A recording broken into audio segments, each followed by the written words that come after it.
Great. Anything about, post Traction Gap? I mean, the end of the story.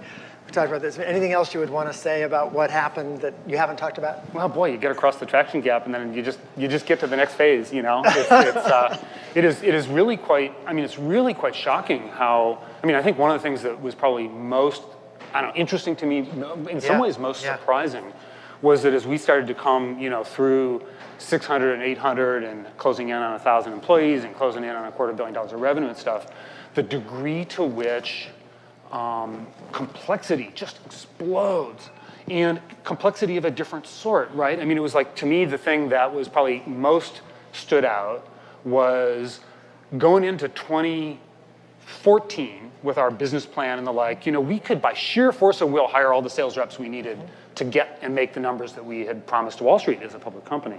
Going into the next year, where we had to hire 140 sales reps just to add to the revenue or the bookings base in order to do the next year's numbers, boy, that was hard. And that was a complete shift in how you have to get after it, because you have to have a whole nother layer or two of management.